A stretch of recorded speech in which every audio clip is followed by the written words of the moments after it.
kijana anapiga sherehe hapa nje, tunamjua manze kurukaruka kila mahali. How do you end up working at Nakada? The story of Chipukeezy is a story of comedy, right? Regardless of where you place me. Yeah. So the journey is relevant. Ndio nijipate kwa engagement ya Nakada. Nilifeel I'm not being employed anymore by the industry. Yeah. Hizi siitwi Groove Awards, siitwi kwa MC tena, wanasema niko na kiburi, wanasema sivai suti, wanasema siko decent. So working with government, hiyo story nilikuwa najiambia sasa hakuna mtu anayani employ. It became a thing now completely 100%. Sasa wewe ni bossy. I'm not doing what I do. I'm not in comedy business. Now I'm using my money now to take people to rehab. So nikienda Kakamega, bwana Chipukeezy wewe ndio nakata bwana. Tata ya hapana bwana. Wewe Chipukeezy. So inakuwa wezi wa explain ya policy. Wanataka solution. Kabisa. Kwa DM, kwa simu, kwa everywhere bro, nikajipata niko kwa crisis. But you see now, it was not what I do. No. You're losing yourself sasa. Unajua nikiwa Nakada ndio nimefanya some of the biggest comedy concerts, but people don't see them as my comedy shows. They talk about the comedy shows. They don't talk about the artists that did them. Because wase waliacha kuniona kama artist. So then kumbe mimi sijui kumbe nimeingia kwa siasa. Classmates, mko fiti? Karibuni sana to yet another episode, another class. Super excited for today's episode because I have a feeling tutacheka. It's an awesome place, but at the same time pia ni conversation serious. Nilikuwa nimekama hapa hivi casual na t-shirt. Nikaambiwa watu wa serikali atu-operating hivi, vaa kakoti. Yes, leo tuko na deep state. Watu washinanga wakisema deep state. Today we will find out the meaning of deep state. We're still having this conversation at Longonot Place, Kambukyo Staycation. Check them out. Ni place moja amazing. And our guest for today, ladies and gentlemen, is none other than Chipukeezy. Shakua. Hapo hivyo tuweke shangwe na nderemo. Napenda hiyo propaganda unasukuma bro. Gani hiyo? Hiyo propaganda ya deep state. Ndugu, tukubali wewe ni deep state bana. Na ndugu I mean ni maombi mzuri. Ni maombi mzuri. Unajua tumeishi tukisikia hizi vitu. Sasa but kama hii ndio deep state ya Kenya, pia Kenya mko na jokes. Buda wewe wezi hiyo. You guys are joking. We are joking man. You guys are not serious. But I am up to the task. Bro, unaweza kumbuka the first time to limit? Siko unaweza kumbuka. Bro, the first time to limit. I'm not sure. Kama to limit. The first time to limit. Wacha nikukumbushe. I remember. You remember? To limit Machakos. At Machaud. Hapana. Nikumbushe. Ilikuwa mbali, ilikuwa Rongai, ilikuwa mbali. Kwa Hayeja. Yes. Home pale Rongai, man. Tukiandika jokes. Yes. Tunakaa chini kwa sako. Manze. Tunasimama hapo una crack jokes. Yeah, may he rest in peace, manze. This was when? I remember that day. 2007, 2008? No, it was 2010. Yeah, 2010. Around 2010. It was around 2010. And my first impression yako ilikuwa, because ndo ulikuwa tu umeingia in the scene. Yes. Everything about you ilikuwa inakaa Churchill. You wanted to be Churchill. You wanted to be the next Churchill. Ilikuwa mpaka natembea kae. Ulikuwa tembea kae, ulikuwa unaongea kae. The way you used to do your jokes was like him. Yes. And you even used to say it. All right. How is that going? How is that going? That's a good question. First of all, before I answer you that question, I have to tell you, I remember that day in Rongai, because it's also the first time I think I saw Abel. Yes. Yeah. Because Abel was in that meeting. Yes. And to me, Abel was where I think ulikuwa umechapa, but ndio maana atuambiani ukweli. Sawa, atuambiani ukweli. Ulikuwa umechapa yako yote, but of course ninakuonanga kwa TV. Right. Kwa Tahidi. Yes. But then Abel was this guy, anaitwa kama mimi, and then anaitwa Abel Mutua. Right. So nilikuwa naona mse alikam hiyo meeting na niliona through Abel, I saw possibility ya mimi ku make it kwa sababu niliget close. Abel was the first celebrity I ever came close range.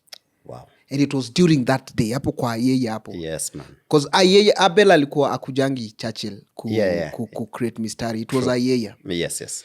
Ayeye was the one that taught me how to crack jokes properly, to do stand-up. Man, amazing guy, man. Unaona? Yeah. So hii story umeianzia mahali pazuri sana. So allow me kindly. Please. Allow me. Yeah. So that, and then that day, that particular day you're telling me was the day that I figured that I seriously wanted to do this comedy thing, because I realized if artists work like this, ati mnakujanga pamoja 10 of them, 10 of you, mnachangia one of you, mnamsikia, mnamguide to what they will present, then I said I want to be among this community. Right.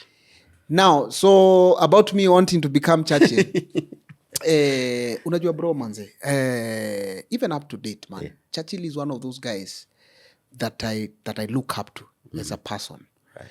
Because naweza kuambia kama saizi 10 years later nime go through hiyo kitu ya I want to be like you, and maybe I've become like you. But then also I've experienced what I have a TV show, so now I know what Churchill was going through when he had us as his crew. Yes. Unaona? Yes. And every time I study about how he has lived his life as a comedian, the mistakes he's made, the success he's gained. Yeah. Bro, nataka kukua kama yeye mo. You know why? Let me explain. Ukiangalia sahi Kenya, nasema hivi respectfully, tuna try many comedians when they get platforms to speak about comedy. Right. We speak as if we're trying to build the Kenyan comedy. Bro, we are not. If you look at what Daniel Ndambuki has done, the things we celebrate. Kama mimi nikijaza kesho, Yes. nitawasumbua sana for 1 month. But Daniel Ndambuki did comedy in Kenya weekly. Yes. Akipull numbers, bro. Yeah. With not one sponsor. With top sponsorship, with top artist, top interviews. Acha na sisi comedy.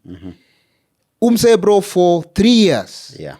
Amekuwa ali sustain the industry. For sure. Akipull in masses. He is the first Kenyan artist to move around the country. Yeah. Pulling more than 3,000 people. Yeah. Each every month. Mimi nikienda Mombasa once, mi utulia kwanza.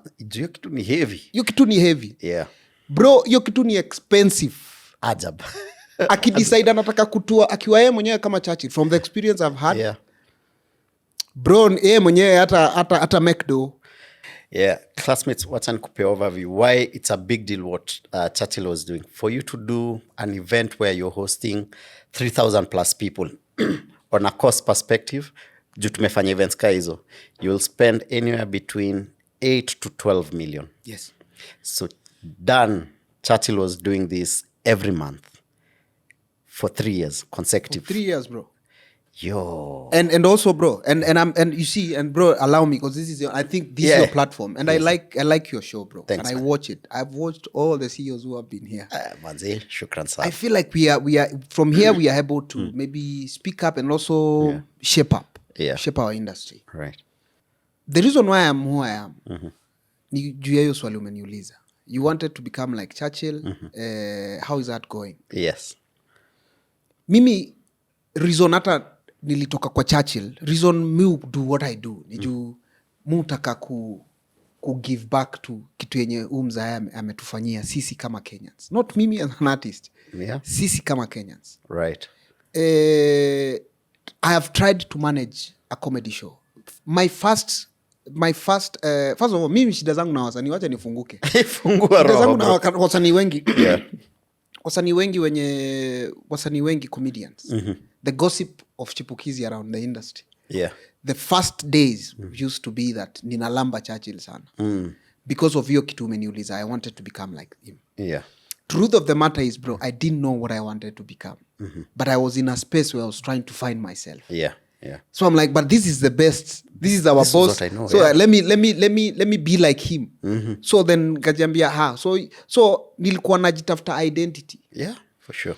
While I was doing the same, industry politics zikaanza kunisingle out kama msee mwenye, you know, unakopi mzee, unataka kukua kama unalamba, unajipendekeza, unafanya all those things. Yeah.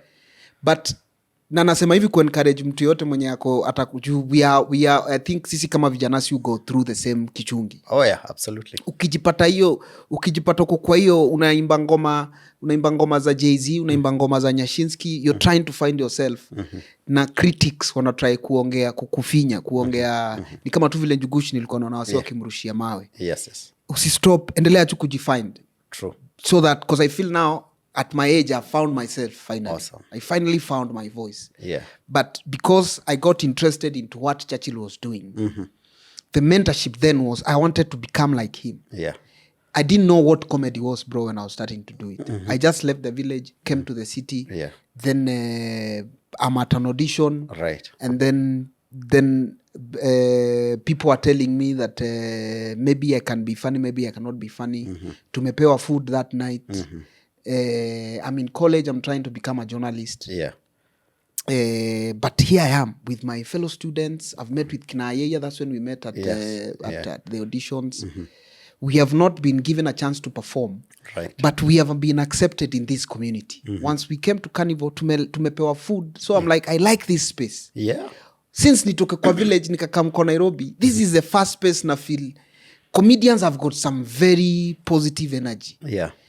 I want to come next week, you know? Yeah. So then I came back again next week. When I came next week, now I'm trying to create my own jokes. Now, I don't know how you create jokes. Yeah. By the time I come next week, Ayeye has been picked. He is performing that week. Yes. So I'm like, wow, you have been picked. We came together last week together. Sasa wewe umeanza. Ushaanza. Aya, by the time I know it, that week Ayeye is performing. So now I'm sitting in the audience. I'm watching Ayeye perform. I will never forget alicrack ile joke ya kuna joke moja alicrack ya vile makoches wa Kenya ukua. Ati vile makoches wa international ukua.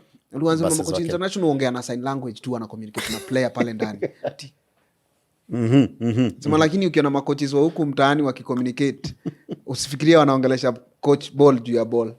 Tukasema kuna coach alikuwa anafanya hivi. Ati coach anaambia boy, wewe Mose, wacha kufikiria mambo ya madem kwa kiwanja.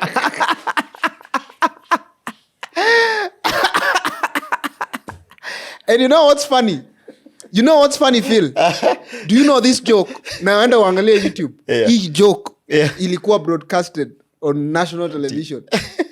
I think hatukuwa tumeanza kuelewa hii mambo ya kucensor properly. Hiyo joke. So when Ayeye did that show, yani bro, nikataka sasa tena kukam next week. But before nikam next week, hiyo weekend, Ayeye is on TV, bro. Naambia madhe, who boy mom nilikuwa na yeye. Aki mom nilikuwa na yeye, aka audition, na ni huyu. By the time I know it, not because now Ayeye has become my friend, Churchill now is personally calling him. Kumwambia unataka contract tufanye aje. So nikaona wow. So hii kitu nikiipasu kuna possibility ya mimi you now na struggle, kuna a lot of problems at home, you want to be independent, utaki kushinda unasumbua mother. So even you as a firstborn from your family, you're looking for something, and then you're young. I'm 18, 19, mimi kijana tu kama mtu tu kadogo. So ndio that is the reason why I was in that whole trying to become Churchill. Mtu yangu nikikuinvite hapa hivi nilikuwa na imagine conversation yetu, what I thought people will be interested in ni of course what you're doing with government right now, but tumeanza conversation mtu yangu nikaona ni school on comedy in Kenya, at least from Churchill, era ya Churchill and time yenyu, and I'm excited because kumekuwa na kelele mob kwa hiyo space, so we're gonna have this conversation. But ndio wasiweze ku appreciate because you keep mentioning where you come from, slowly grow, and why this was so big. So maybe in brief to show, first of all, unajua tunassume tu kila mtu akujua Chipukeezy. Umezaliwa wapi, uligrow aje, what were the dynamics at home, and why was it a big deal for you kukuja Nairobi na kumake it as a comedian? Very good. So mimi I was born in a small village in Tala. Okay. Tala is in Machakos County. Ni county iko sawa, lakini ulize mbona wale watu wakupeana loan waliita Tala? Kwani hiyo mtaa yenyu kuna shida? Ni kama kuna mkamba wako mwenyewe hapo hivyo. Kuna mtu hapo. But I'm from Tala. Born in a small village called where I was born is called Matakudha. Kalandini sublocation. It's two interiors. In interior ndani. Yeah. I was born in a family of my father. My father has a small family of 3 boys, but I was born in zinitangoje hizi familia za watu wengi hizi mkiwa na nyanya shosho. It was communal. Yeah, my grandfather had 10 sons. Wow. 10 kids. Okay. I think 8 sons and a few like 3 sisters, 3 ladies. So his father had 7 wives. Yeah. Where? So my grandfather had come from the 7th wife. So also his father had the same kind of policies. Yeah, alilea pia hizo 7 wives alizilea kama community. Okay. So I'm trying to paint a picture of wewe ulizaliwa. Mahali nilizaliwa. Yeah. So I came from, so kwa village that was a setting. That in as much as we have dad and mom, we also have grandfather and grandmother, and we have like 9 uncles. We have 376 cousins. We have for real, I've got so many cousins. Kwa hivyo history ya Wakamba na kupenda hii kitu ni bro usiende 376. Uliza jukushienda ndio umeoa Ukambani atatuambia. But for real, I have home kwetu sasa mali nimetoka. Walitonga Mbaya Madhendo. We are so many. Wow. So I had come from a big family. And the reason why I found myself doing what I do, it's because from such a setting, you lack a voice. Forget about making it, having money, success, all those things. From such a setting, Buddha ni military. Yeah, of course. Ndo run watu 370 ni military. By hata nikisema ose 300 na kuonyesha vile watu ni wengi, na inamaanisha hierarchy ya leadership ya home ni by the time usikizwe. Wewe kama tu kijana wa village. Yeah, true. So mimi goal yangu yote nikiwa kijana nikiwa kwa village, nilikuwa najua hata siwezi pewa ruhusa ya kukuja Nairobi. Unaona? It's not about my mother allowing me to come to the city. The whole people have to know anaenda kufanya nini, anaenda kwa nani, ameshikana na kina nani. It was a very tough kind of upbringing environment moja. Yani ni kisoja bro. Wow. So then now I come to, so reason nilikuwa nimekam kwa Nairobi, nilikam immediately nilimaliza KCPE, KCSE, nilipewa chance ya kukuja ningoje KCSE results zitoke. So umepewa uende ukae na auntie yako. So I'll have come to meet my auntie now. When I went back to, when results were out now, I said I want to study. Yeah. What do you want to study? Journalism. Very good. So I had come to the city mimi kusoma. Na kusoma nilikuwa napanga nitasoma journalism, nikuwe mwana habari wa Musi FM ama Mbaitu. Yani sikuwa nimeona urudi tu home. Juu cause ni control bro. Yeah.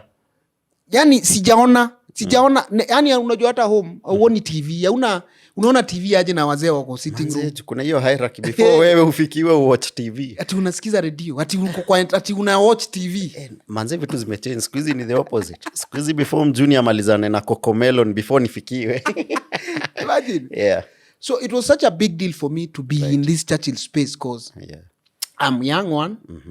And I'm also trying to look for something that I can convince my people back at home. Yeah. That I have found something that I can do on my own. Right. And because I wanted to be in the city. Yeah. So then I find Churchill. Because now when I was in the college, because you see, during the time when I came to do, when before results za KCSE zitoke, kitu nilifanya, rafiki yangu, hapo home, jamani, kama vile unaweza kuwa unajua na mtu wenu ufanya Nairobi, yeye ndio marketing manager mpaka sahi wa KCC Milk.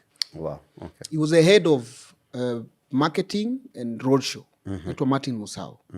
So while I was here in the city waiting for results to come out, I told him, mimi nakuanga msanii. Nipe nitakusaidia hizo mkifanya roadshow. Niitange. Nikuwe ni MC. Yes. So akanichukulia serious. So before results zitoke, already huyu jamaa alikuwa amenichukua akazunguka na mimi Kenya kama MC akinifunza ku MC. Wow. So by the time nirudi results zimetoka nimeenda home narudi Nairobi, nisha pigiwa simu na wase, nisha kuwa expert pro. Mimi my first job bro was an MC of roadshow. Right kabisa. Wanaopita mbele yako ni wana KCC. Tunapita tukisema kwamba maziwa ni KCC, maziwa kadogo, shilingi ni 10, unaweka kwa friji, maziwa inakuwa freshi. Wapi DJ nipe muziki? Nikazunguka na what am I'm just learning from these other MCs. Yeah. Nikazunguka Kenya nikiuza maziwa KCC. So I think jina yangu ikasemekana around the roadshow MCs. Yes. So now I go back home. I come back to the city. I'm going to, my mother now has taken me to her brother. Right. But now I'm in school. I'm studying journalism. A school. Nilikuwa nimeenda kole fulani inaitwa East Africa School of Media Studies. East Africa ESMS. Ilikama ikachenjiwa jina ndio ikakuwa okay. But nakumbuka hiyo shule. So now here I am at school. I'm trying to convince my parents that sasa ni kusoma. However, juu ya hii kitu nimeanza kufanya ya roadshow. One day nimepigiwa simu na msee. Akaniambia niaje? Hiyo lori iko hapo Embakasi. Unajua niko Daro, mimi niko natoka tu Daro. Anambia iko Embakasi wapi? Hapo Embakasi nje ya Coca-Cola, uingie, watakupea thao, mtaenda for 1 week. Nikamza sawa. Mimi unajua sijui ni nani yeye ananiongelesha. Ni thao padia matao wiki mzima bro. First of all, just know this is a wrong. Huyu msee amedial wrong number. Yes. Huyu msee aliongea na the wrong Vini. So mimi niko naitwa Vini then. Hello, who ni Vini? Hiyo lori iko wapi? So mimi what do I do? Nduthi mpaka Embakasi. Kufika Embakasi, guess what I find? Lori mkubwa ya Coca-Cola, imeandikwa Coca-Cola Open Happiness. Wow. Iko na BIA, Mo Sound ndio ina Iran. Kuna boys hapo anaitwa Hassan. Boy anaitwa Mike ndo alikuwa amenipigia simu, alikuwa amepigia ule MC mwenye alikuwa apeleke kwa roadshow. Nikapata Muru dem fulani, I think ni rafiki yako, wanafanyanga events, alikuwa dancer hapo BIA. Nikapanda kwa lori. Nikaambiwa, wewe ndio Vini, ndio MC. Nikachukua mic. Ile kitu nilikuwa nafanya na Mato. Nayo. Manze Kierere ilikusaidia. So with that time hiyo night tukaenda LD. Tukatoka LD tukaenda na Nyuki, tukatoka na Nyuki tukaenda Nyeri. Wow. So now by the time I come back, because now I have to come back again and go to class. Yes. Nimekuwa pro bro. Sasa Coca-Cola ilikuwa na maso ina pull crowds. And then hiyo kitu pia naipenda naifanya. Because I'm young also and I'm new into this thing. Right. So and then now everybody at the roadshow is telling me, Buda wewe ni cartoon. Wewe ni mfani wewe. Ati unafaa uende Churchill. Na shindo hii Churchill watu wanaenda kufanya nini? Nini? Juu sijatake kama mshamba. Sijaweza kuget time nikae chini ni watch Nairobi nione ni nini zinabamba. Niko focused na development. How can I develop myself? Na TV mtaani huko na watch. So hata ujui Churchill. TV mtaani anko yangu TV hata hana, TV ni luxury, umwambie ukimuuliza kwa nini hajanunua TV atakusomea verses 6 za Bible. Na kwa nini humility? Na ku live below your means is very lakini kitu ya Afrika ku glorify poverty utoka wapi? Wacha tutaongea tutarudi huko. But anyway, I honestly bro, now while I was in class, my class teacher, she was a lady. She also discovered that I was very funny. So she gave me a chance to be cracking jokes inside the class. And it's from the classroom that I went now to look for Churchill. Wow. By the time I was going to look for Churchill, I had an idea of what usanii can become. But also, unaona, that is why it was so important for me. Nilikuwa najitafuta because pia home nataka na try wazazi wajue manze. Ninatafuta direction, niko almost kuiget, niko responsible, I can take care of myself. And I've found usanii. Wow. So umeenda Churchill, and then of course the rehearsals, and then finally you get your first moment on stage to perform. Unakumbuka hiyo moment? How was it like? Na unakumbuka joke yako ya kwanza? Nakumbuka joke. Acha nikwambie. The journey for Churchill nilinyumwa stage throughout. From the first time nilimit na Churchill nikamsalimia akaniambia endo audition, niliambiwa no from day one. Right. So vile niliambiwa no from day one, I have mupenda kulan. Mupenda kudisappear. Mupenda tukiwa wengi. Ni disappear. Saa yenye show is going on, ni learn. So mujiona ningekuwa fighter, ningekuwa mwingi among fighters, na study the best fighter kitu anadu. Right. Then after 5 years, ninakuja kumlima. from nowhere. From nowhere. So the more they said no at Churchill, because I did like a whole year audition, bro. Wow. Without getting a platform. Wow. And the sustainability for the whole year was food. Once you come here, you get kuku na chips. You know, and then also sometimes you develop yourself around the comedians. Kuna wengine unauzia jokes. Kuna mtu anaenda stage hapo. Hii kitu akina Butita wanafanya ya creative. Yeah. Mimi nilianza kitambo sana. For real, bro. Yeah. I sometimes you had your own stories that you wanted to crack, unazipatia mwenye anaenda kuperform. Right. So I auditioned for like 40 episodes without getting a chance to even do the live performance. Wow. Until one day I told Big Ted, nitakaa kwa audience. Nitakaa kwa audience uone ukiuliza hapo kama kuna mtu akona joke ndainua mkono juu. So I did that. Nikaingia kwa stage one time, Big Ted akaeka mkono juu. Nikakuja akasema kama niko na joke. Hiyo joke ilikuwa ni yake. Nilikuwa na mlima. Nakumbuka alikuwa bigi sana. Yes.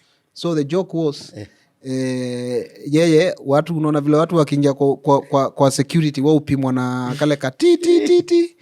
Akasema huyu Big Ted hawezi pimwa na hiyo. Yeye atawekewa ile ya gari. Watamzunguka hivi. Hiyo time body shaming haikuwa big deal, but Big Ted nilikuwa nimemwambia, akaniambia hiyo ni mzuri, sema hiyo. Wow. Watacheka hiyo ni mzuri. Nice. So he allowed me to do it. Then I do it, people laugh. I was so happy, bro.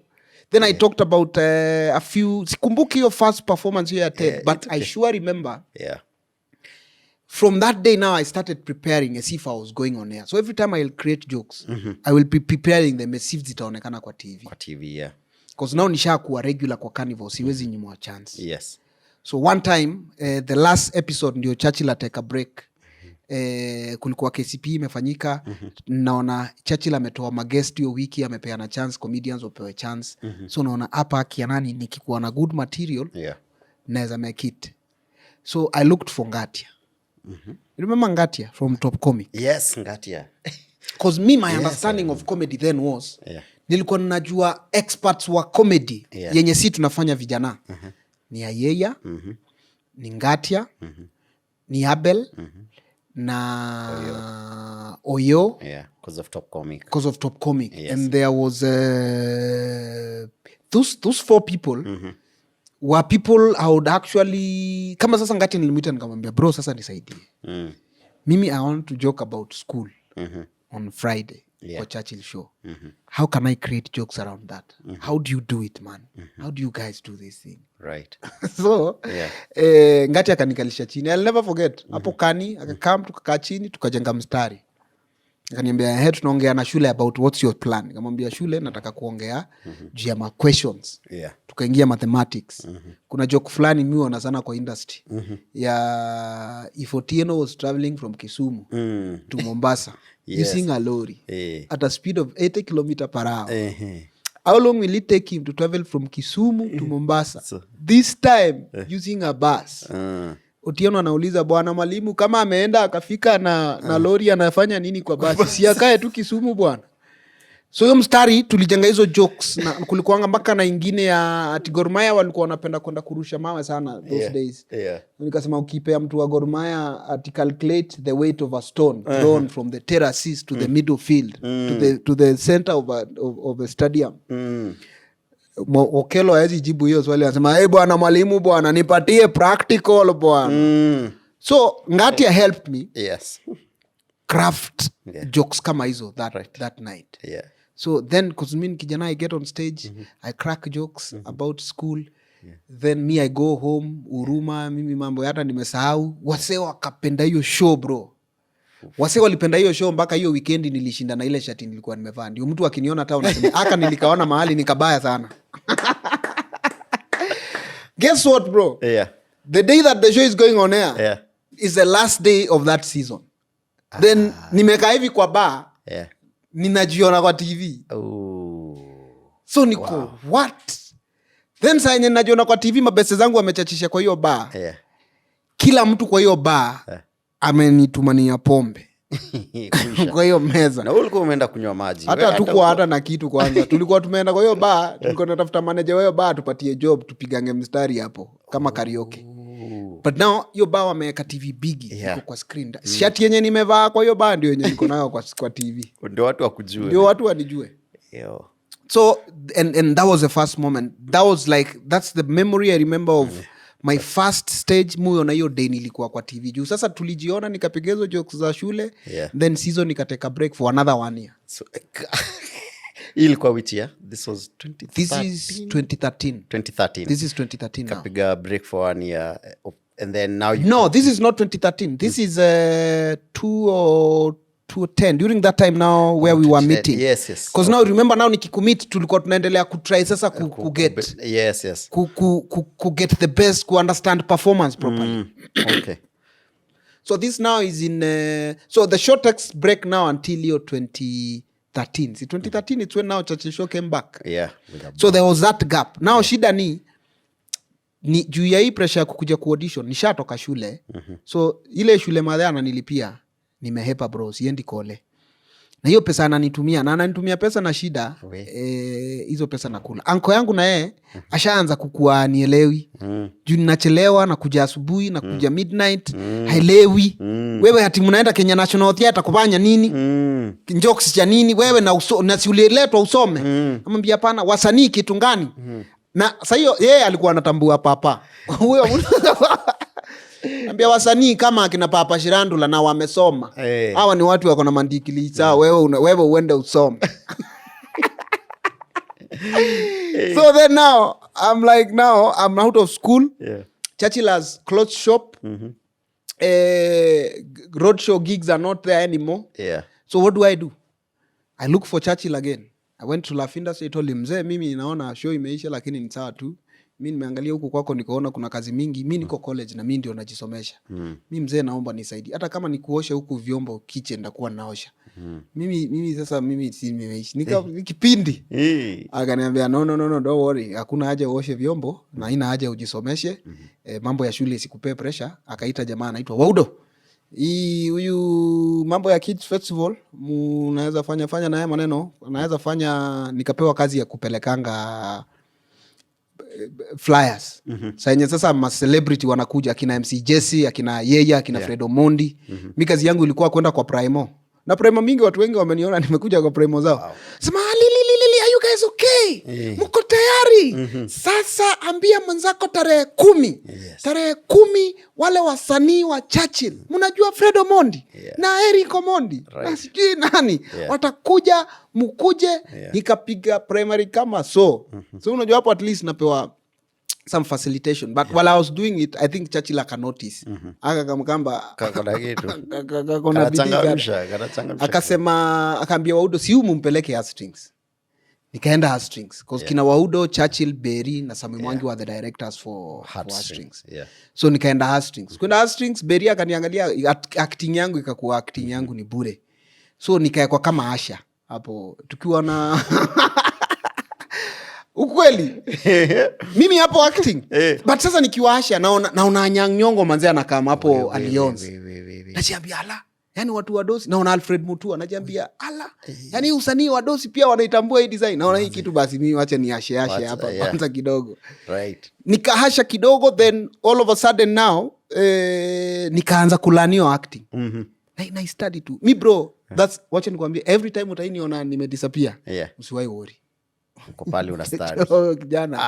Leo kijana akitoka anakuonyesha sinema. So I study strings, I realize this is now acting. But it's comedy acting. Nikaona bro boy anaitwa Olwenya. Maina Olwenya. Nikaona Tosh. Rest in peace man. Larry Osego anakuja hapo kwa nini yeye ndio narrator. So nikajitafutia space yangu kwa hiyo show yote nikaona juu already hapa acting naona master hapa hao Olwenya huwezi pata chance. Akina Jackie Vike walikuwa huko. Naona hapa huwezi pata chance. So, but nikaona pale kwa Olwenya, hapa kwa Larry Osego hapa.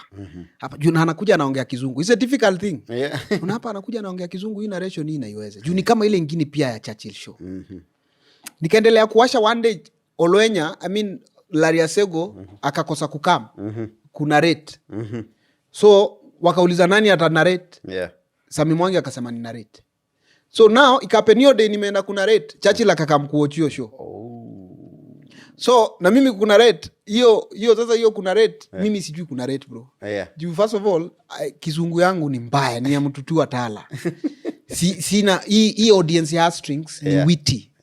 Ni hiyo comedy, ni si comedy ya ujinga. Then also mimi as a person pia as nini kijana, I don't know much about life. So I don't have content literally. But they open, I narrate, it worked. People laughed. Wow. So when it worked, everybody loved the show. Everybody who was in the show, the actors, then Churchill loved it more. So he had akanijua. Unajua Churchill akanijua, akaona huu mtu kuna kitu juu alikuwa anataka kuosha vyombo na mambo mingi. Then now when he was bringing back the season, I was among the new comedians who were given a chance. Wow. Now among akina Eric, akina those other guys. Right. Then now that's it for me. Then when they came back, because of being at Astrings, nilikuwa na mstari bro. Yani I was just waiting. Churchill ameannounce I'm coming back, and that's how Chipukeezy ali come about. Blow up. Akaanza show ya kwanza bro, nikaingia hapo niliilima. But hiyo show yote hiyo episode haikuwa. Nikajiambia tuko tayari bado. Episode 2 ikakam. Bro, by the time nipige 10th episode, Carol Mutuku alinipigia simu akaniambia I want you to come on my show. Wow. Nikaanduka kama journalist wa Kiss FM. Wow. Nikapigia mother simu nikamwambia mam, ile kazi nilikuwa nasomea nimeipata. Na ina haja hata uendelee kulipa hiyo college hata vile nimeona juu. Umeipata wapi? Ninafanya kwa radio station inaitwa Kiss FM. Ati chao. Kiss FM. Kwani ni ya tabia gani hiyo mnaita Kiss FM? Nikamwambia hiyo ni ya mavijana tu mam. Kiss ni jina tu. Nitasikiza kesho nisikie. So I go on there. And then guess what my mom does? She looks for, alinitisha namba ya Karo. Nikamtumia. So hiyo day 1 hiyo yenye tuko. No, after I think 1 week. Nikoonea naona Karo ananionyesha message ya madhe. Madhe mamwambia huyu kijana tu nisaidie. Nisaidie tu. As from a woman to woman. Nisaidie manzi na huo mtu. So umepiga show pale hivyo Churchill. Your star is shining. Do you remember the moment that ulisikia, yes, now for lack of a better word, now I'm a big deal. Now I am a big deal. And then, because I know you happen sana na wasanii, umehit ile peak yako, but at the same time, hiyo ndio time unakuanga na so many worries juko. Okay, so now I'm a big deal. What am I building for myself sasa? Where am I going next? Sijuko unaweza kumbuka hiyo moment. That is a very good question. So bro, unajua shida yangu ushamba ni mbaya. Bro, I've never felt like I'm a big deal. Okay. It is never sijai tembea hivi, if I'm being honest. Sijai tembea hivi siku moja nikafeel ni kama leo. Kila pale kuna ile moment unatembeanga kila mtu akugotea, kila mtu asimama, kila mtu akikuona, and you feel I'm actually doing something. Like to be honest, I'm looking for that moment. Okay. But kitu imekuwa ikiniapenia ni history yote nimekupigia bro. Point ni moja tu. Sikuwahi panga kukua Chipukeezy. It was not in my plans. Like if you ask me if I had planned to, no. It was not in my plans. And so everything that I become every day, I've not, first of all, I didn't know what, once you become what we are, what that means. And that's why I was so reckless at some point. Because I didn't know. Imekupata na I come from an environment that does not believe you can become an artist and become anything. So mimi usanii imekuanga hii kitu yenye ufanya ya haraka niondokee ni kama.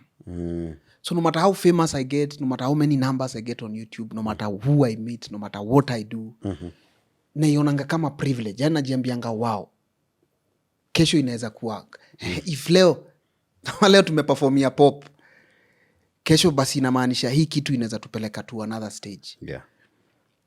And yani most of the time hiyo time ya nikitafuta hiyo kukua big deal, I think jani yangu most sasa nianze kurealize maybe nianze kuhavyo conversation ya big deal with myself. Yeah. Your conversation ilianza kuihave now when I was in the middle of crisis and tragedies. Actually, most of the time so notice zile umeanza kudip. Yeah, I was like kwani what's wrong with people? Kwani I'm like, so now that okay. So this thing, so I have fine. Okay. What was that? What was your crisis? What was your deep? My first crisis was Kevin Hart. My engagement with Kevin Hart had a yes, nimekumbuka your story. It was a very interesting story for me. Yeah. You know, but it had I woke up and people were punishing me for that mistake. Yeah. And people had a lot of things to say, and it was the first time now I saw myself. And I remember I was in America and I had a show that weekend. Yeah. But I was worried about people don't know that I'm in America. And I have a show on Friday. Yeah. But then I realized that people knew that I was in America. According to how pissed off they were with that nonsense. Yeah.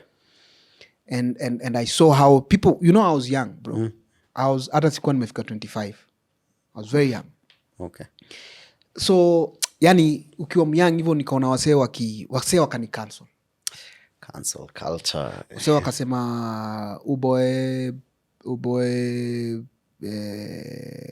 very harsh things. But nikizisoma nika come home Kenya nika kusurvive through your period. But nikijiuliza nikaona watu wakaniambia nimeisha, watu wakaniambia sasa mambo yako tulia, watu wakaniambia a lot of things. It looked like it also at some point. But nika decide ku have a conversation with myself that how did I find myself here. Then I realized it was an interview like this that I did, and I was not giving respect to who I am. So I was just doing an interview to Kipindi. Wanapiga sarakasi. Yeah.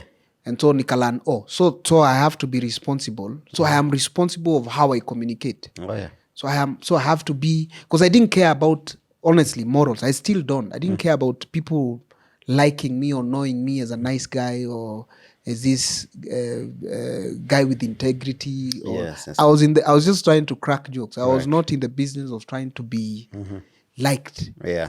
But then again, I'm like, now that I'm in this crisis, so moving forward, but then it looked like there was no moving forward. Yeah. At that point, mtu sikia. Yeah, unaona ni kama move forward. Yeah. You know, and so now, I think the next time was when now I had my drama and these shenanigans of public relationships. And you see, even these public relationships, I tell my friends, I was not making them public. I was living life, not knowing that you're becoming an artist, you're becoming a comedian, maybe you're becoming famous. So inamaanisha all these things you're doing matter. Yeah. But in my mind, I'm like, they don't. Wewe unaishi life yako. Mi naishi life yangu. Yeah. But then at some point una realize, this thing is becoming a thing, man. Yeah. So then una realize, so then this is a thing, it's a mistake I have to correct. You know, and then you realize, so people look at me like that. I'm like, okay. Yeah. Oh man, I remember that period. By the way, ilikuwa inakadika uko na self-destruct mood. And I know our industry, I mean, we're not so young, but we're still young compared to Hollywood and the rest. Now, what you went through, a lot of us pia time yata hii. Do you see kitu ya acting and comedy? For us, tulingia as a hobby. It was fun. Yeah. And then all of a sudden, any decision you make, Manze. The whole country is involved. Now remember how I told you I came to the city. Yeah. Those are my people, bro. Yeah.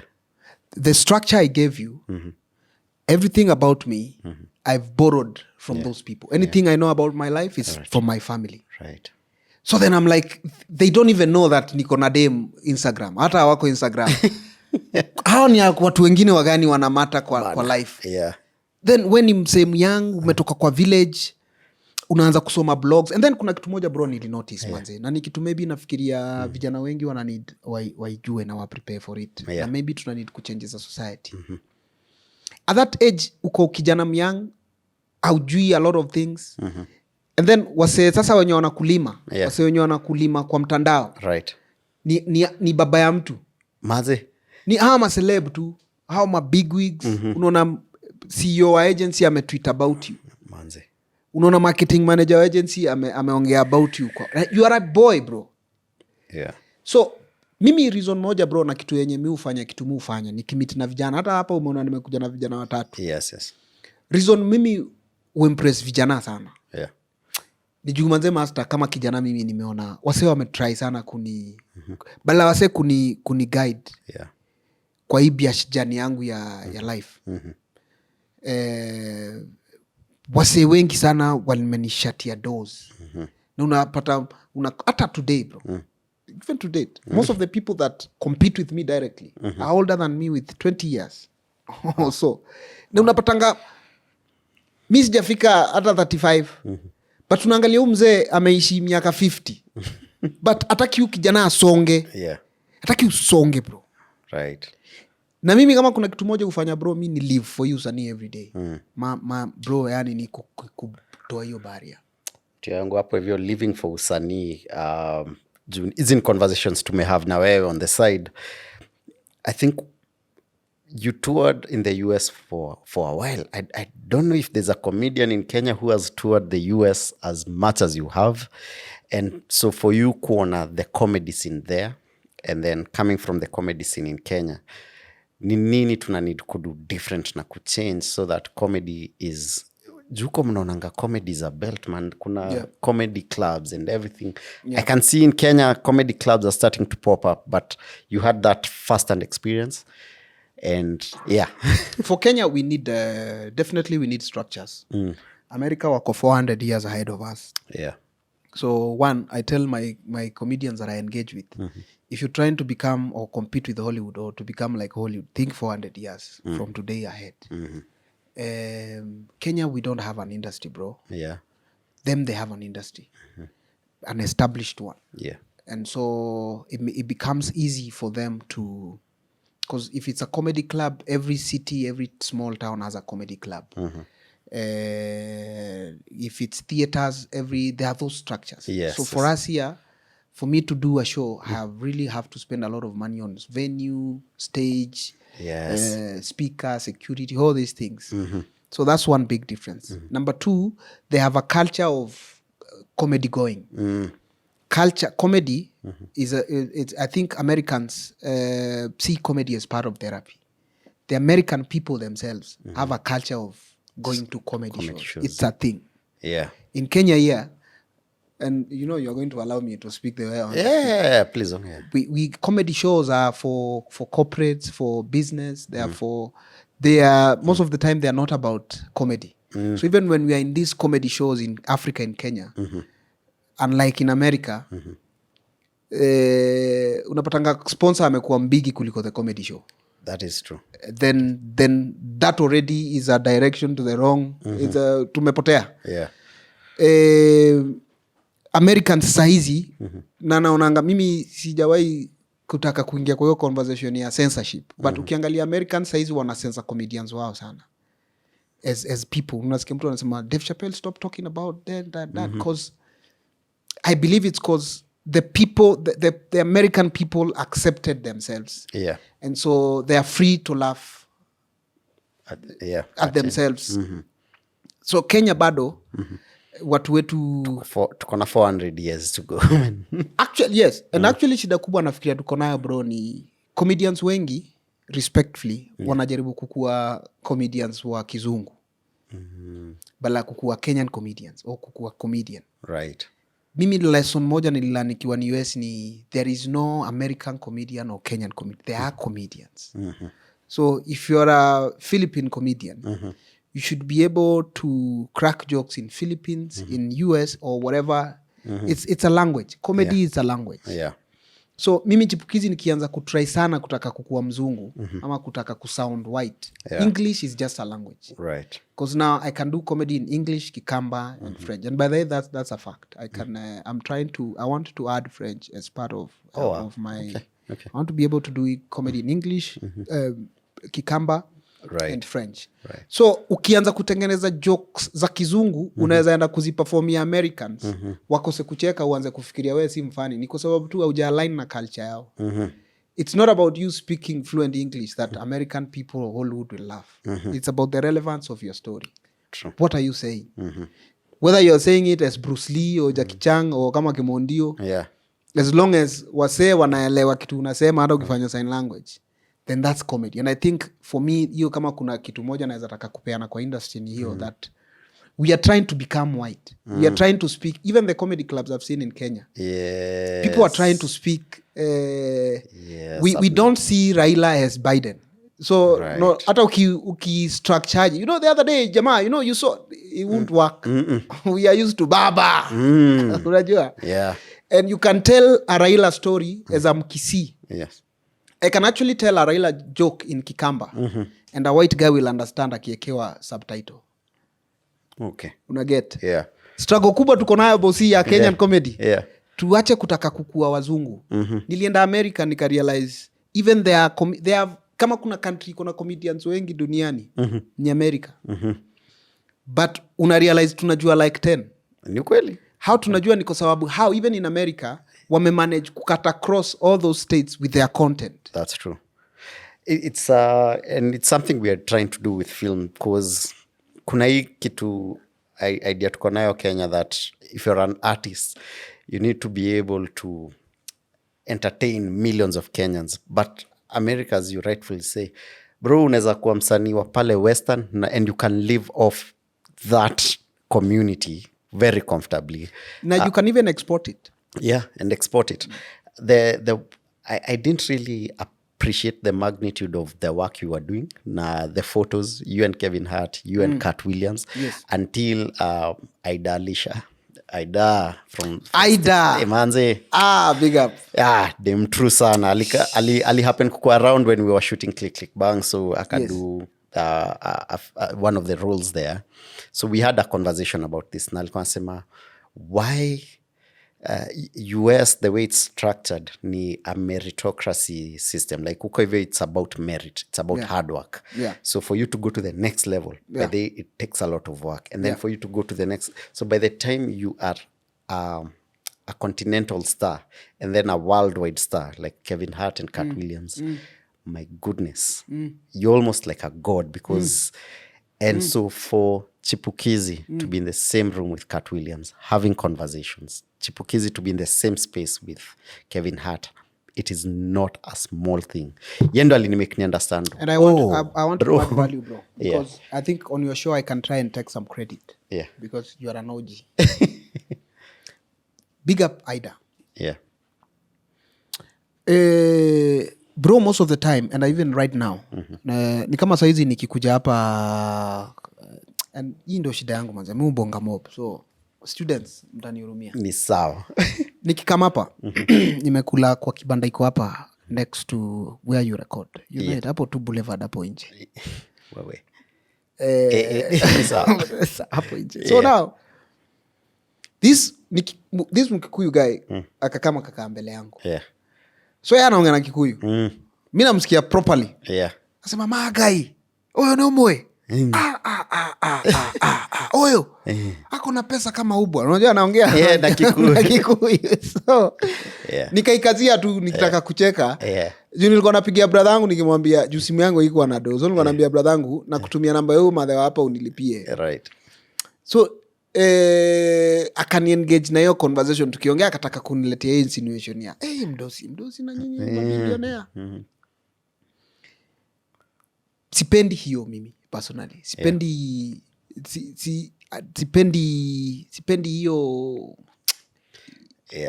Na kupata Wakenya for some reason, ukionekana kwa TV ama uonekane na president, wewe uko na pesa, ama ukionekana America. This is the point I'm trying to make. Yeah. So when I was in America, bro, Ida alinisaidia sana. na hii ndio kitu mimi naweza taka manze, kama kuna msanii mianga naweza taka kunisikia, na kama hata wewe ni msanii ya establish unataka kujaribu kutoboa, wewe nisikie. Mimi ni kutoka Kenya niende America.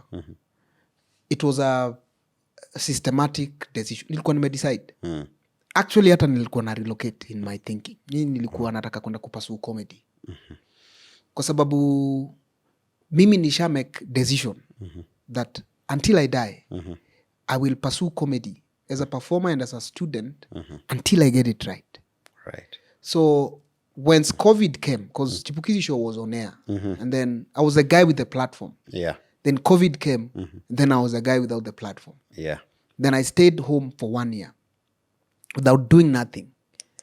Then during that time I used to work for government. So also those government activities that I used to do, because there were programs, and my job there was to meet with people, they were shut down. So master for 1 year, I was shut down, I was messed up. Ile rock bottom inasemangwa, nikaiona ndio hii. Sasa nikajiambia hii COVID sijui itaendaje, but I need a plan. The plan was, I went back to the village, bro. I left the city. I felt like nimemaliza 1 year, nikaangalia nimespend a lot of money. Nikasema unajua sasa hii usanii mali imefika. Na vile nasikia pressure niko nazo za watu,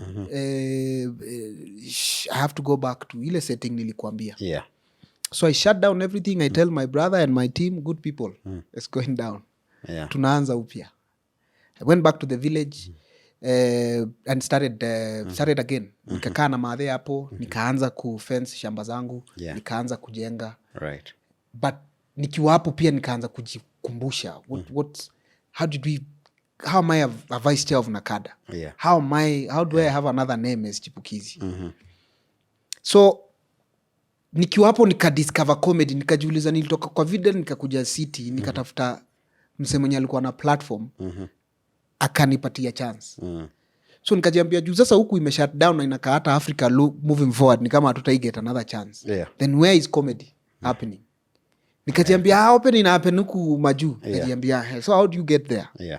So I had that conversation with myself. Nikajiambia hapa then inamaanisha just like here, kama wewe ni mnoma sana, lazima huko pia wale wenye wako na platform wakurecognize, wakupatia hiyo platform. There is no two way about it.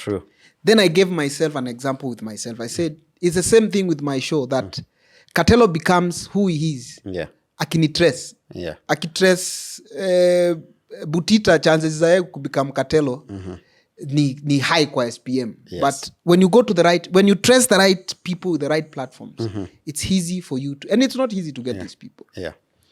So then I'm in the village now. I focus with my what was happening then. Now me and Eric Omondi tulikuwa sisi ndio ma-advertiser. Hii Kenya nilikuanga Eric akiwa na products 10, mimi na 5. Tumezicombine, hata mimi ninafanya kazi na yeye. So mimi nikaangalia nikaona kitu ina happen ni gospel yenye iko hapa Kenya na East Africa na Africa ni online content. That the COVID has come, but you see now the creators, they can go online and do these things and they're making money. But mimi nikaangalia nikapiga hesabu. Naona niko na products 5 manzi. But all I do is to wake up and go to work for these companies.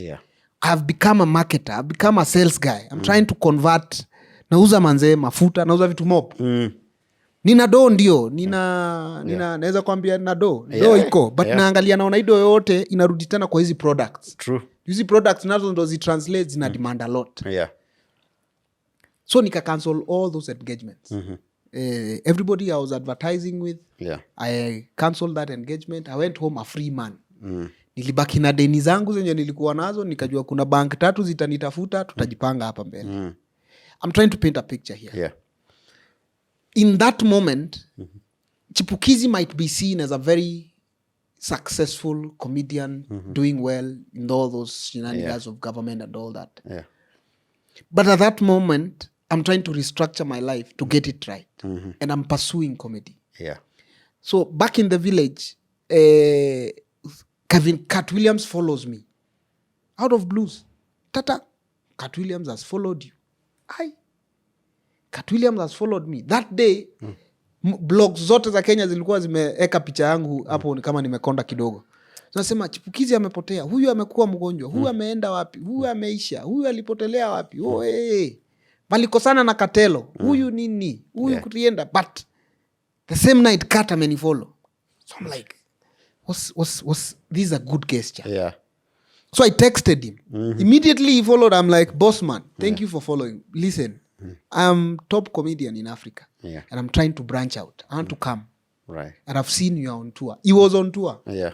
I want to come. But I'll organize my own show. Yeah. And once we next week I'm gonna show that organize. Once we are around, once I finish doing my show, I would want to come and sijui hata kama ata reply. Aka reply na emoji hivi. Unaona? Yeah. Nikafurahi mbaya, nika screenshot. Yeah. So I go to America. Before I went to America now, this Nigerian comedian called Mr. Patrick calls me. Mr. Patrick, I met with him in London one time. We were doing a comedy show with Eric at the Indigo. I had taken Eric. Eric nisikie bro. Eric alikuwa ameenda London. Nikaona posta, nikaambia mama yao.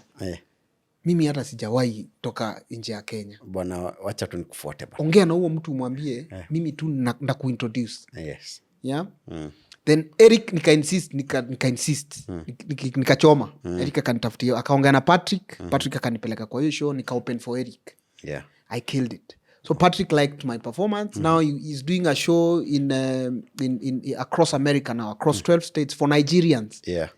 Master nimezoea kuchekesha Wakamba hapa. We. Nigeria ananiambia, my brother, now you see now we are doing a comedy tour.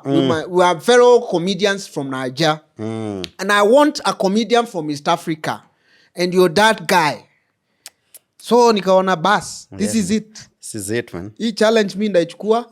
Kat Williams immediately nikamwambia yes I'm coming. Nikamtumia picha, poster akanitumia, nikatumia Kat Williams. Nikiongea na Kat Williams simuongeleshi kama hii ni show ya Mr. Patrick. Namuongelesha hii ni show yangu bro. I'm the king of comedy in Africa. Bro. Right. But bro, I'm coming. Yeah. We are doing this show. We're going to do a few states and then I'm going to look for you. Yeah. He's not replying. Of course. We get to Atlanta. We go around 12 states. Wow. Performing to Nigerians. Performance iko top. But every state I perform, I go back to that DM. I update Kat Williams. I say, you were received well in Oklahoma. You were received well in Ohio. Then when we finish, I said, I'm done. Yeah. I wanted to come to see you. He said, hit me up. I screenshot that thing. I looked for the show where he was performing. The next weekend he was doing the show at DC. His story ni Aida. Yeah. I look for money. I fly to Washington DC. I buy the ticket. Tikuni that ticket. Ndio uka hapo mbele. Yeah. The cheapest ticket kwa mse ni 5K. Na ni 15,000 capacity. Hey. Yeah. Na hapa bro ndio nataka hapa ulituambia tuko shule. Hapa ndio nataka tuongelee comedy na nikuexplainie kwa nini tunaenda estimate comedy ya Kenya. So Kat Williams, I pay a flight because I was in Atlanta. I pay a flight. I pay the ticket. And then I called a friend of mine called Taz Roger. He was the one that paid for the ticket actually. And then him was closer to DC. I went akanichukua airport nikakaa kwake. Tukitime Kat Williams nikamwambia bro, huyu mzee tu aliniambia hit me up. Ananijua. Huyu mzee anafikiria ni stories za jaba namwambia. But tu manze bro, mimi nataka unipeleke tu tujaribu tu. We attend the show, I attempt to talk to him. If he talks to me sawa, if he doesn't, well and good. I would have learned. Yeah. We go to DC, hall inaitwa Constitutional Hall. Show imeshika hapo, nimekaa hapo raw. Nimeona everything man. Beautiful experience manze bro. Beautiful experience. Yani ushaona yani niko heaven. I was in heaven bro. Man. Kat Williams performs, he's done, he's off. Before you go, I tried to talk to him. They could not allow me. But nikaona comedian mwingine hapo anaitwa Mila. Nikamfungulia ile DM nimescreenshot. Nikamwambia bro, my name is Chipukeezy. I've been trying to talk to Kat Williams. How is it possible? Akanitoka. Bila nitoka nikanotice waki-exit wanatoka on that side of the hall. So nikazunguka na huo Roger. Tukakuja tukajipata mahali wamepark gari zao, hizo magari zao. So nikasimama, I know how to move to my car. So najuanga mtu akitaka kuniona nikimaliza show yangu. Najuanga ninakuanga nimepeana hizo at least 10 to 20 minutes you can talk to people. Yes. So najiambia lazima huyu mse ni akuwe na hizi policy. Na hizi nipiga. True. So we wait for him as he walks out. Taz Roger shouted and said, "Hey, what's up, Kat Williams?" this nigga from Kenya came all the way to see you. Cat Williams turns around and says my name. Wow. Chipukeezy. Then he greets me. By the time security move, ananisalimia, we start joking. We talk about, wow. He starts talking about the tour. The first question aliniambia, I see your dates are going on well. Okay, bana. Dates zangu sinashika bana. I'm showing you, man. You're killing it, man. Need kuongea kanuza, how can I help? Nikamwambia mimi bro, the only help. Nikamwambia about my school. Then nikamwambia naweza taka kuku open for you. If I can get 10 minutes to open for you, I don't think you're ready for that. Wow. Nikamwambia you're the boss. Right. Akaenda kwa gari, akarudi. Kurudi akanipatia $5,000. Wow. Yeah. Right. So when he gave me $5,000 amenipea hivi, nikaona hizi ni tactics mi hutumia za kutoka maboy. Ukweli? Mimi nikikufinyia thao nimekutoka. Mbaya. Nikaona boy ananifinyia. Nikamwambia bro, I'm serious. I really want you to open for you. He called a guy, he said bring him home tomorrow. Right. So I go home, I realize he wants to audition me. So we go home. Kuiva mistari. I find him with his team, all the comedians.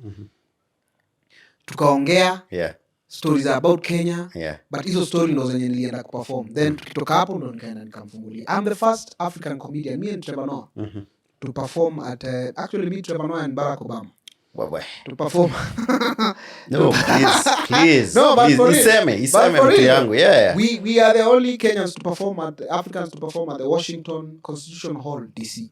That is where Obama announced that he wanted to become the president. Wow. So I happened for Kat. It's unbelievable. Yeah. It's unbelievable. Did he ever tell you why he followed you in the first place? Kama mli have your convo. So after I performed, see, we are done now. Yeah. So I'm like, what next? Yeah. What next now? Mimi nimehang, niko backstage, natembea. Sasa unajua kila mtu amenitoka. Sasa sijui hata watu wanaenda wapi. Yeah. Niko backstage, niko na kabagi yangu. Yeah. Show kila mtu ameisha, kila mtu ameenda zake. Cat Williams, hata ako busy. He's such a star. One of the things I learned, bro, up to there. That maybe sisi comedians wa Kenya tuna need to learn, bro. And that's why unaona nilianza hii show hata na kukuambia tu positive message za Churchill. If you see the amount of support Cat Williams has, for them to jazz 15,000 people in that hall. Yeah. Bro, the amount of unity. Cat Williams is a star. That night we performed 5 comedians. You don't know them. Even when you see the Netflix special, you will not see them. You will see Cat Williams. Yeah. But you see the amount of love and support that they've put together, not for an individual, but for the craft. They've been able to create a space for 15,000 people to come and transact with them every time they do a show. Yeah. So, a sitting, I say, will make over 200 million. Unaona? Hakuna tofauti ya hawa wazungu na sisi wa Kenya, bro. No. They're just numbers. Yeah. Hakuna tofauti ya 30K ya Amerika na 30K ya Mlolongo. So inamaanisha sisi wenyewe saa ingine tuna get comfortable na the little we get. That mimi Chipuni kikuwa na 10 million na feel nina do. Hakuna do. Kuna 100 million hapa mimi nimeiona. Yeah. Mimi nimekaa kwa nyumba nikaona wanaume within a day wameingiza 100 million, man. Na bro, they are the most humble. They're so friendly. It's about performance. It's about brotherhood. Immediately after we finished the show, there was this room like this when everybody now came. All these other celebrities now, other comedians, musicians. Mr. Lunel was there. Mr. Cooper was there. Right. So they will meet together. They will share a meal. They will talk about the performance. The comedy club business owners. Who is who in the comedy business? Within that small show in Washington, D.C., unaona wako pale wote. You know? So, yani, ile siku tutafanya hivyo, bro. Ile siku tutafanya. Na ukiangalia hata Cat Williams. I mean, Kevin Hart is the same. Yeye ndio final product, but akona kikosi loyo inamsaidia. Hapo kwa kufollow. Hapo ndo tulikuwa tunaenda. Why he followed me? I never asked him. But of course. Every time he refers to me, he refers to me as the original African king of comedy, and every time he refers to me he talks about me akisema vile mimi ninanukanga lion, so he likes to relate me with Africa. Yeah. And honestly sijawai get kumuuliza kwa nini ulinifollow, Right. but reason alinifollow mushuku ni juu ya shule St. Martins. Right. Kwa sababu pia hapo St. Martins there was a time nilikuwa nashinda kupost vitu about usanii na craft, and then nampost and then he knew about the school. Bro, juwe naona tunaweza ongea 4 hours. Acha turuke kwa serikali sasa. So how does Chipukeezy, a comedian, kijana anapiga sherehe hapa nje, tunamjua manze kurukaruka kila mahali, how do you end up working at Nakada? You see, hii story yote ilikuwa inakuja hapo na mimi ninafurahi sana. Yeah. Mimi nafurahia sana na hata ukikumbuka hii story ilikuwa inaenda kwa Aida. Oh yeah, by the way kulikuwa na Aida, sorry. Wewe hatujafika kwa Aida. So, but nakuja tu hapo kwa Nakada. All this story, let me tell you CEO. The story of Chipukeezy is a story of comedy. Right. Regardless of where you place me. Yeah. So the journey is relevant in every house we put it. Right. So it's okay. So once we had the first encounter with Cat Williams, Cat Williams was still on tour. Yeah. He gave me money, I sent it back home. I stayed in the US. Because remember nimekwambia mimi nilikuwa nimehepa. Yeah, ulikuwa umesema una relocate. Bro, nilikuwa nimehepa. Yeah. Hiyo story ya Nakada unaniuliza. But nikarealize Cat Williams bado anaendelea na tour. Na juu ya uoga yetu ya Africans sijamsumbua tena. So na need kuperform bado. So nikamsumbua tena. Vile nimemsumbua akanipea green light. Nikaangalia nikaona sina do.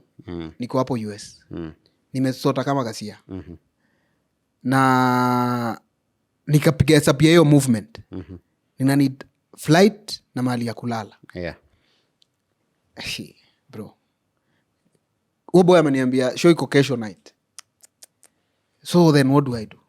Yeah. Na unajua sisi macelebs wengine tunakuanga na hiyo nini ya kutaka kutaki kuharibu kuchoma. So nikacall Aida. Aida alikuwa ananipangia show kwa hiyo city yake. Nikamwambia baby girl.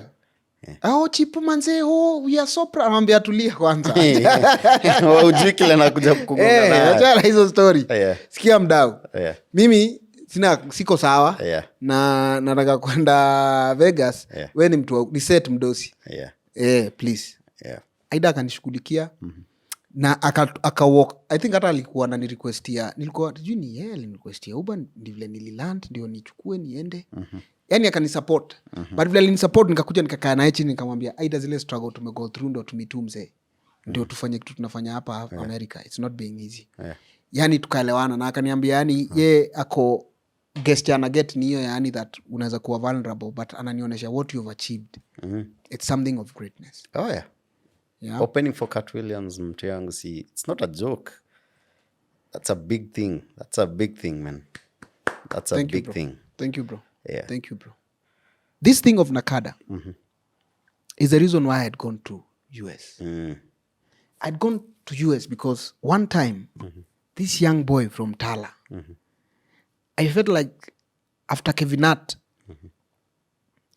I felt like the industry was trying to paint me as a bad boy, which I was not. Yeah. A bad boy is somebody who doesn't have morals, a joker. If you see how people were trying to paint me kwa blogs, kwa conversation around comedy gossips, the agencies, these payers, these corporates, politics. Because remember bro, hakuna corporate mimi sikuwahi wakia. Yani kama kuna kitu msanii upiga picha ana celebrate, bro nilidu. Yeah. Why? Because you can relate. I was a very young comedian. Yeah. In my era bro, mimi nilikuwa kijana. Then God akani bless nika blow up properly too. So nilikuwa target ya business for many corporates. Of course. I've done so many shows as an MC with all these people. Yeah. As a brand ambassador with all these people. But then ikafika mahali kuna hiyo position ya, and I think Butita knows is best, kuna kuangana hiyo position ya kutaka kukureplace. It's like unaonanga kuna muitanga the king of Kasuku. It's like in Africa we have this mentality of a celebrity must always be a king of something. Then another one will come and topple him so that he becomes the king of... We have... It's actually a concept that was very well structured and very well detailed na colonialists. I mean, we can go into that, but by the way... we follow it very... In the industry? Yeah, that's how colonialists waliweza Africans, and especially Kenya, I keep saying, was the most successful colony. So there was always that house nigger. That makes a lot of sense then. Yeah. King of Kasuku. King of Kasuku. So that was always the thing. Walikuwa wanachukua one African ndo wanamweka ndani ya how, the rest wanapigwa hard labor. It was actually very well detailed, but continue, man. So that concept, that's what happens. That's what's happening in our industry right now. Sure. Right now as we speak, we have house niggers, we have all those things. Yeah. So I noticed, and I was a target. Right. Vile Njugusha alikuwa anatakiwa, I could relate. Yeah. Because I know the game, I know the politics, I know what happens. Nikatels too.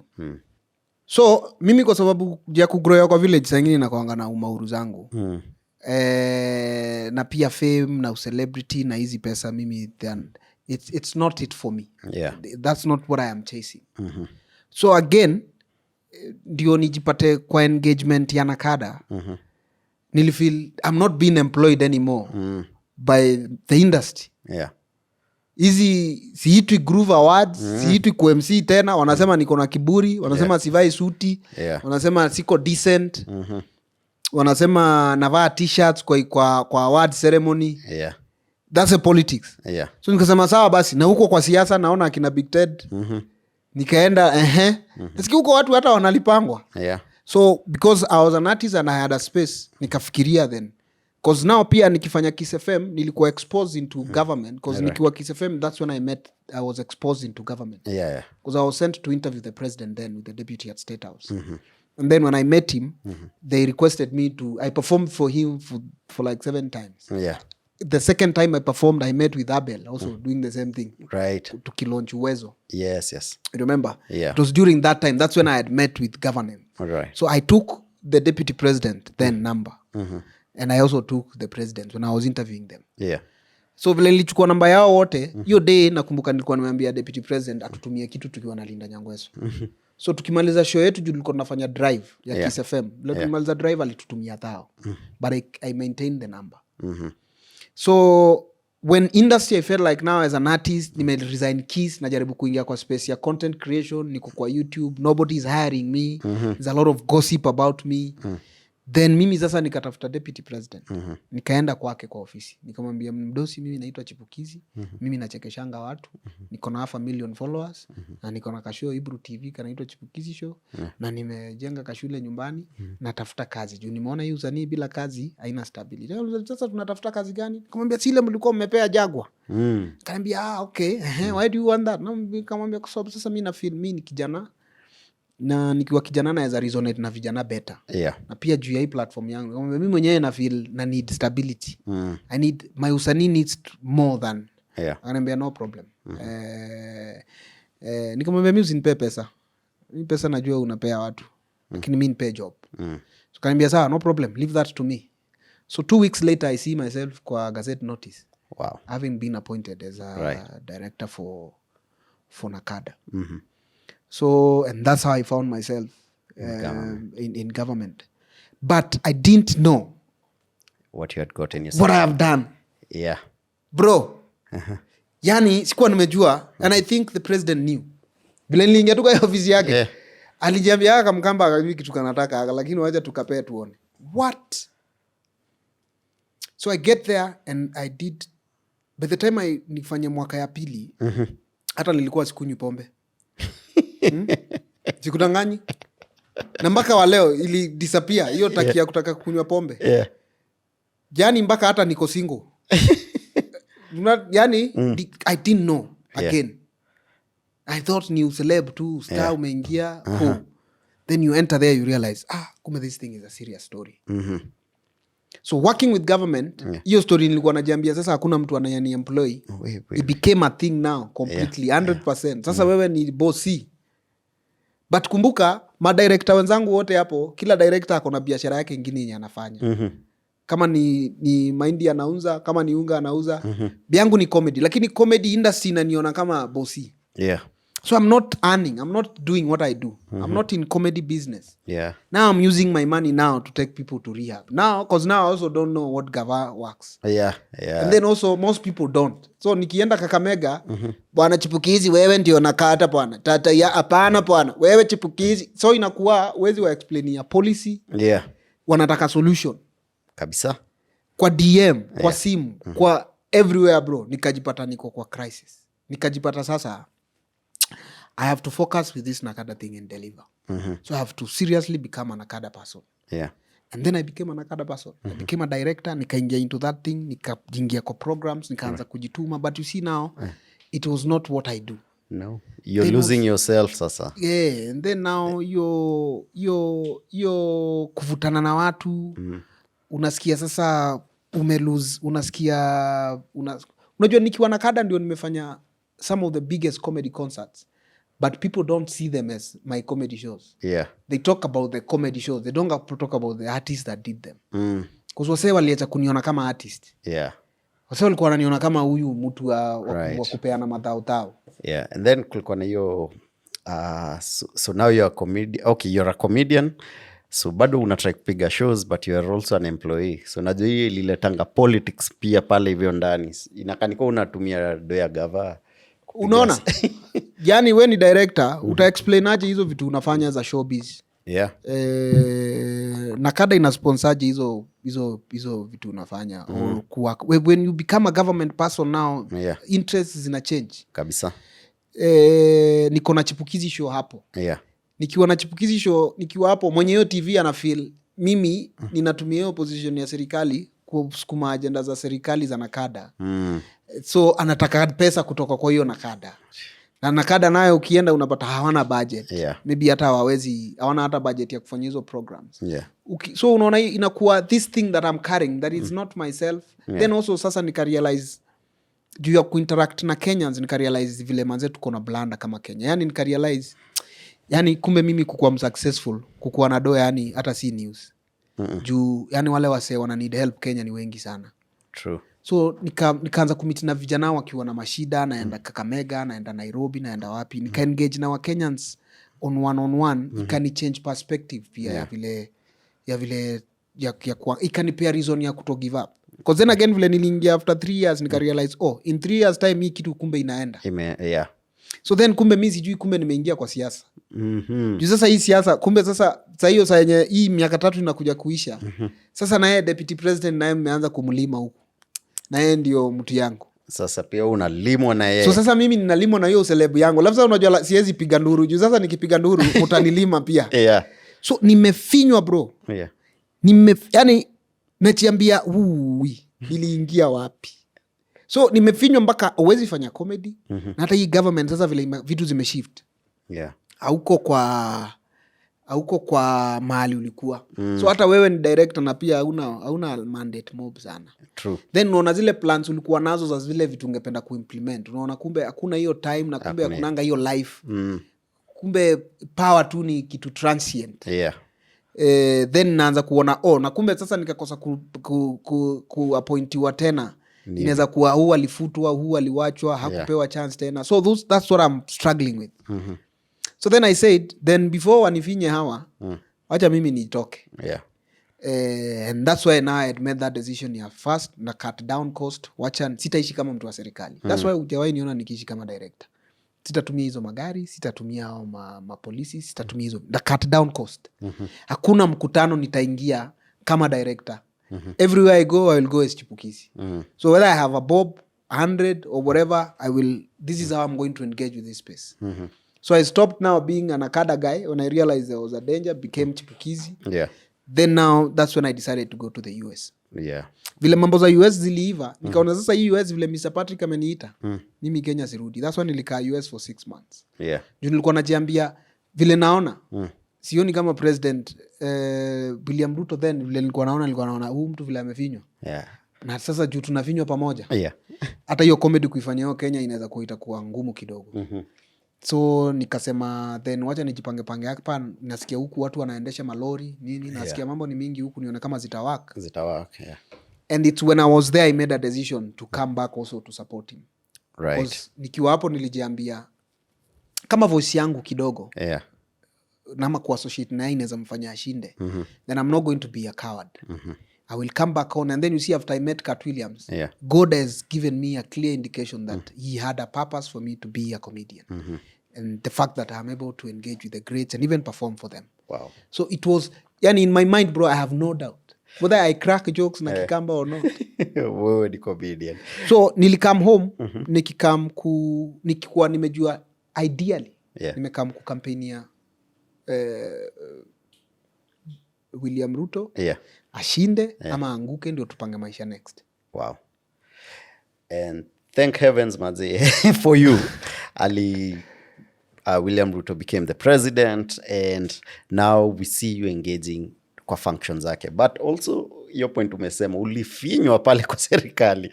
So now how do you again make peace working with government? Ama restructure your involvement yako with government now? So I think I'm in a good space now. Yeah. That I even meet with people in town and they call me Chipukeezy show. Yeah. So I want to encourage people to want to work with government. I want to tell people that there is no us in government. You must, it doesn't matter what you do. Politics is such an important thing for us to leave it for the politicians alone. Yeah. So as a CEO now, I became a CEO of my life of some sort. Yeah. I was able to manage my life and know as a person, when I engage the government, what are my interests? You know? Yeah. So then that's it. That's a formula I use. I am a comedian. I am a businessman, yes. It is not easy to be employed as a comedian. Of course. It is not even... Hakuna employment unless radio, you know, but hapa kwa serikali saizi, mimi nilicreate, nashukuru sana president. Kwa sababu nafikiria because of the work we have done over the years, he created a space for us to be able to, and because that's a request I made, that bro, sisi tungeomba to create a space, we be ourselves, right, and we do what we do. Wacha sisi tukue wanajeshi wako wa microphone. The only things, wacha tukue samaki kwa maji. Hizi zingine za kukua waziri, za kukua director, za kukua chairman, za kukua nini, hiyo siasa tuweza. Lakini hii ya microphone, mimi hata Africa naweza kugurumishia. But I need you to help me have, because it has never happened in Kenya. Create that space, give me that goodwill, and mimi I just want to engage with as Chipukeezy. As Chipukeezy. And it's been and it works. The few engagements place tumekuwa na wewe in government circles, and the role you play inakanga small but it's huge, and I've realized that's the biggest challenge that government has, which is they have all these policies, some good, some bad, and they have all these numbers, but kuisema na lugha ya mtaani, it's the biggest challenge. And I always see you as that bridge at the events I've been to, because they will say all these things, but wewe unazitranslating it to Kenya wa kawaida, and it makes it easier. So man, props to you. Buda, tukiwind up, because as I said, we're tunaweza ongea the whole day. Najua pale hivyo, just talk about your CSR projects. Kuna hiyo shule unajenga, and what next for Chipukeezy? What next? I don't even call it a CSR project. For me bro, nafikiria bro, tuko na sisi ni products za watu. That me as Chipukeezy, I'm a product of people. People love what I do, that's why I become. And so the biggest CSR I can do first is to manage myself better, is to be successful in my own capacity. It's not to, and by successful is to keep on being myself. But in terms of that school, I've built a primary school. That's huge. Thank you, Mono. Havita Primary School in my village. It started off as a family business. Yeah. My auntie in Spain, who has supported me in school, my education, together with my mom, they had started. She was supporting us as a family. Yeah. So then, when the time came for me now to take it over, I did, and the whole idea was to build a school to impact a community, Right. to give back into this society, but also to tell and then to use my Chipukeezy and encourage the village to want to take education seriously.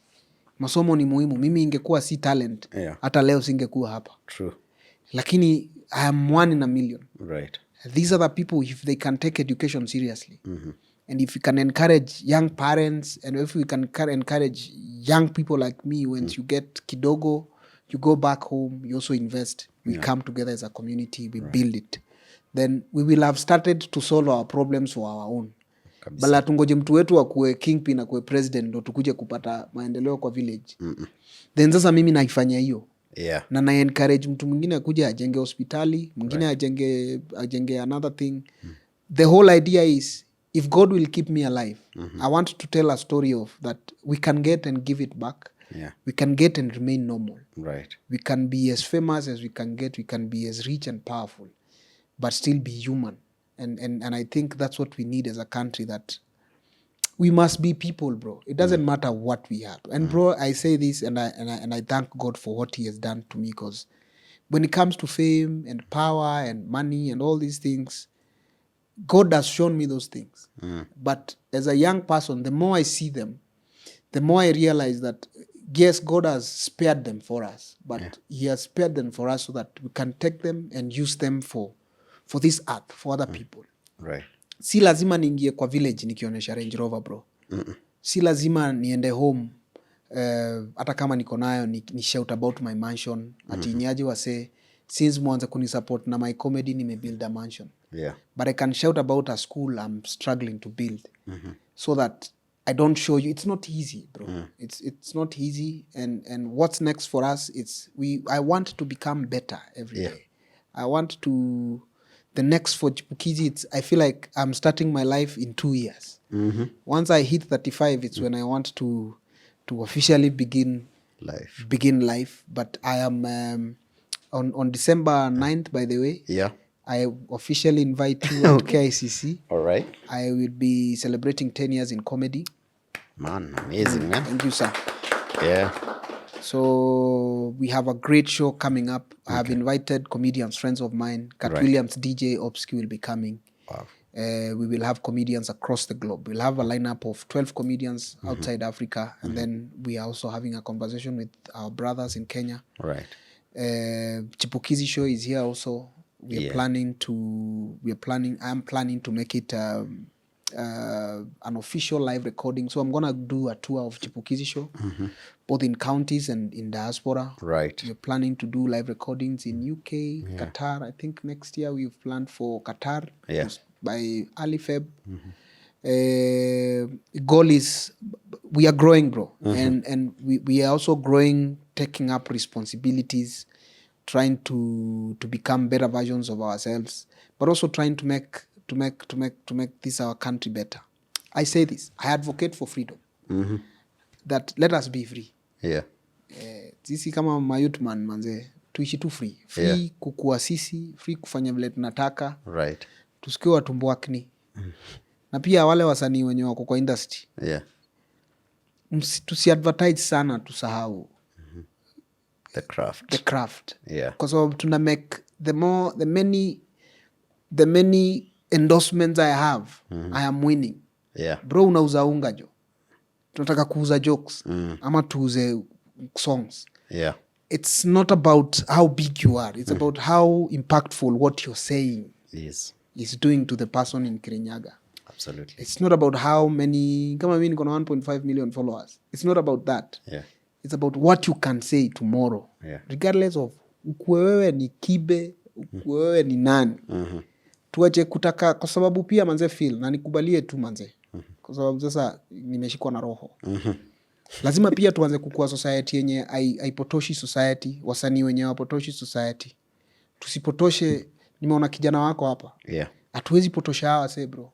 True. We must tell the right narrative. So these things we get are not it. The stories we tell, like what you've done here. That's the most important thing. Man, thank you bro. We celebrate you. Asante sana mtu yangu. The more I have this conversation with you, the more known I'm say unstoppable. Whatever you're going for, I can see it clearly. Like bro, wewe hakuna kitu ina kusimamisha, so go for it. I know we come from a society as Kenyans, we are good at bashing government, but as a business person, nimerealize business and government go hand in hand. Mtu yangu. So every time tunasikia taxes zinaongezwa nini, it affects me directly. Every time we hear policies, so I'm also at a point where I've discovered, you know what, I need to start engaging government to understand government, and maybe they understand us as business people and as artists. So in your position, uko ni very important. You're from the industry, you're still part of the industry, and now you have access to government, man. Keep doing what you're doing, bro. Nashukuru sana. Classmates, I know this was a long class, but I feel like it was amazing. I have enjoyed it. As notice your time imeenda wapi. We're still recording this at Longonot Place. Come check them out. Amazing staycation place. Wachungulie manze. Bro, nashukuru. Big up sana Phil. Tupatane round 2. Mimi nashukuru. Na ukuje Chipukeezy show. Lazima. December 9th. Very good. December 9th. Asante bro.